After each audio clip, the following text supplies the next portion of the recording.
La Chambre de l'instruction de la Cour d'appel de Paris a statué ce mardi 14 mars 2023 sur l'éventuel retour en détention provisoire de Pierre Palmade, remis en liberté sous contrôle judiciaire dans l'enquête sur l'accident de la route qu'il a causé le 10 février dernier sous l'emprise de la cocaïne.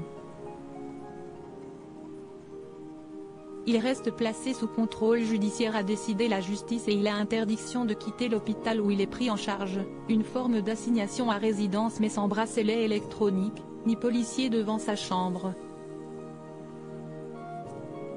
Cette interdiction s'ajoute à la longue liste des obligations concernant Pierre Palmade qui avait établi auparavant. Ses avocats peuvent ensuite demander une modification de son contrôle pour qu'il puisse rentrer chez lui dans les semaines à venir si son état de santé lui permet de sortir de l'hôpital. Pas de réaction de son conseil pour l'heure, précise BFM TV. Un statut qui correspond au temps de l'enquête. Le jour où il y aura un procès, il y aura éventuellement une condamnation et ce sera alors une autre décision judiciaire. La Chambre d'instruction de la Cour d'appel de Paris a retenu que l'état de santé de Pierre Palmade n'était pas incompatible avec un maintien en détention. Elle a cependant considéré que l'évolution de cet état de santé amoindrissait les risques qui avaient fondé la décision de placement en détention provisoire. Dès lors, elle a confirmé le placement sous contrôle judiciaire de Pierre Palmade, ajoutant l'interdiction de quitter l'établissement où il se trouve pris en charge, lit-on dans le communiqué de presse du parquet général de la Cour d'appel de Paris. L'humoriste de 54 ans avait été placé en détention provisoire le 27 février, mais n'est jamais physiquement entré en prison, ayant été écroué sur son lit d'hôpital sur lequel il était soigné, lui qui a fait un AVC dans la soirée du 25 février. La juge d'instruction de Melun, en charge de l'enquête, a accédé il y a 8 jours à une demande de mise en liberté formulée par l'humoriste de 54 ans. Une décision dont le parquet a immédiatement fait appel.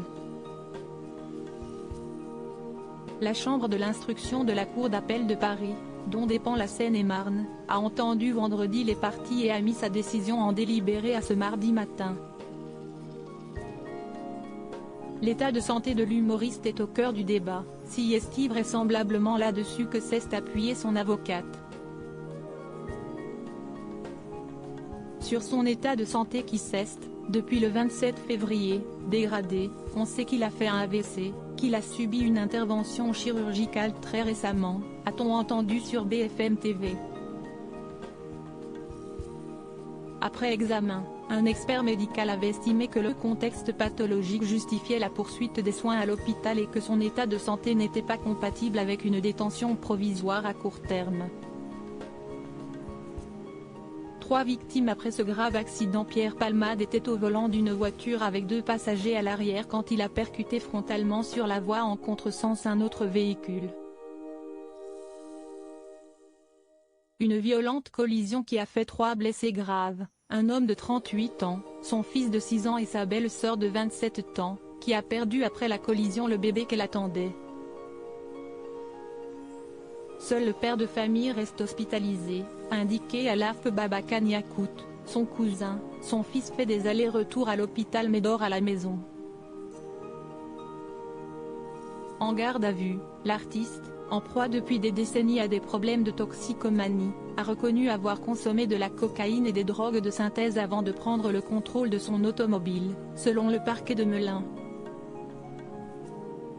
Célébrité de l'humour depuis les années 1990, proche de Muriel Robin et Michel Larocque, Pierre Palmade se trouve actuellement. Il a été mis en examen pour homicide et blessures involontaires par conducteur ayant fait usage de produits stupéfiants en état de récidive légale.